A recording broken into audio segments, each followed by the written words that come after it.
Hi everyone, my name is Natalie Thornock, and today I am doing my data mining Teach 1 presentation on a topic that comes from Learning Module 10, LM10, How to Encode Temporal Data Using Cumulative Days.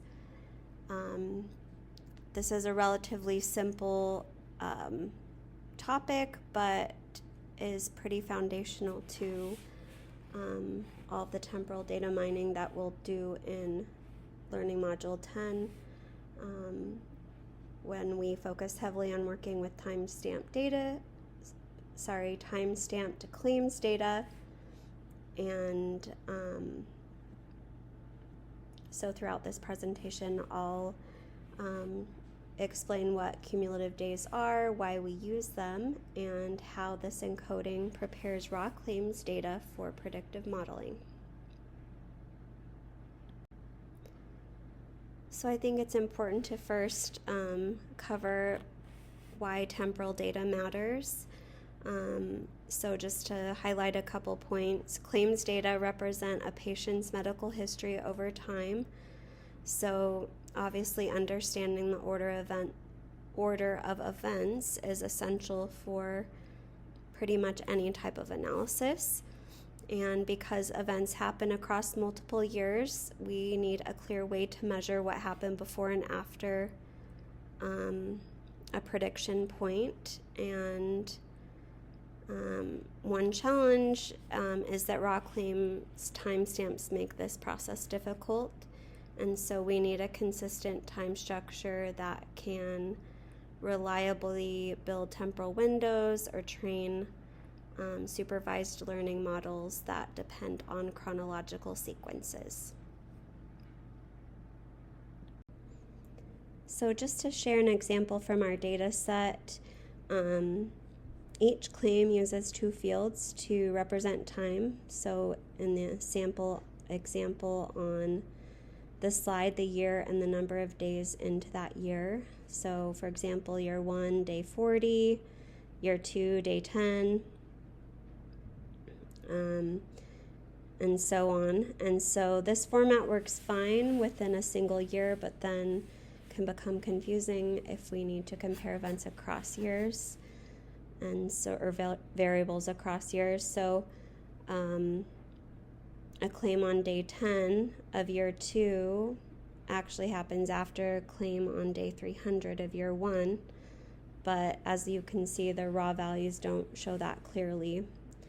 And so before we can define prediction times or create look back and look forward windows, we need to transform these fragmented timestamps into a single unified measure. To build an analytic file for machine learning, we have to first define a prediction time and then collect data that happened before and after that point. And we can only do that if we know the true chronological order of all claims. And so a continuous time index is the solution for this, and it allows us to sort events accurately, identify windows, and make sure our dependent and independent variables truly reflect past and future events that are relative to our prediction point.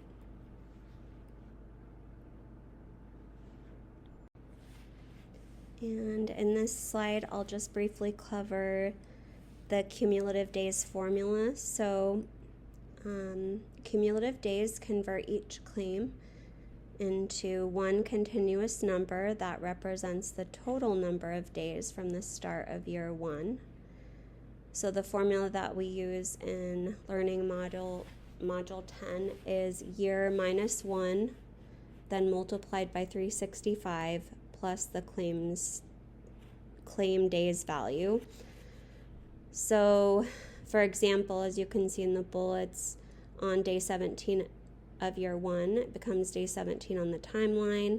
Claim on day 40 of year 2 becomes 405, which is obviously 365 plus 40.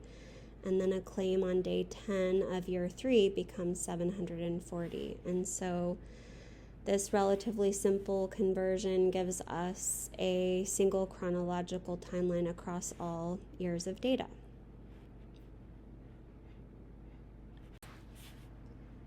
And I just wanted to briefly cover implementation in SQL.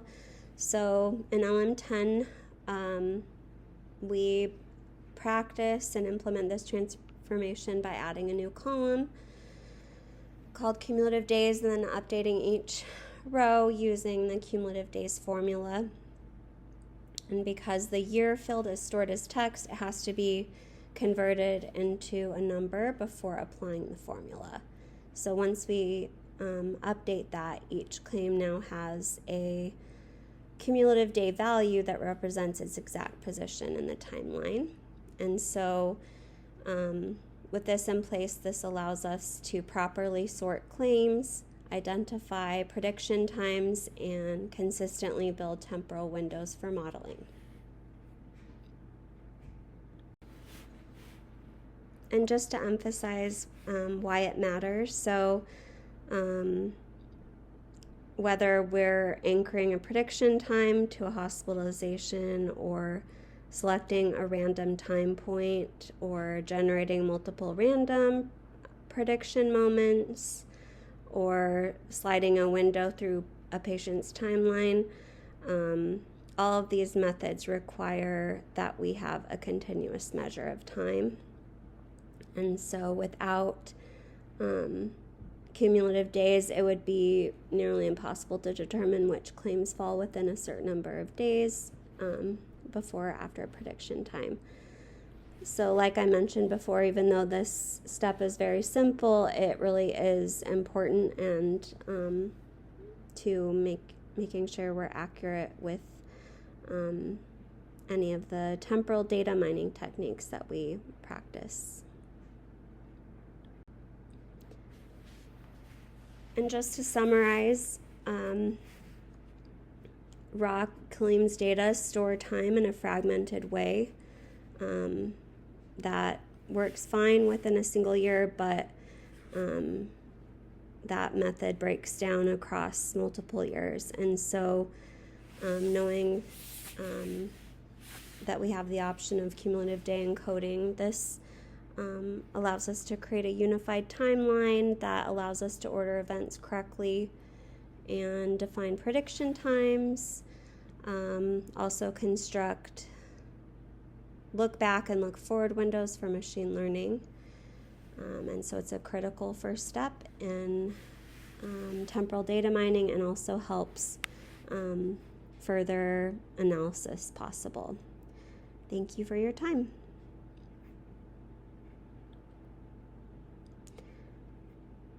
And then just wanted to include my references.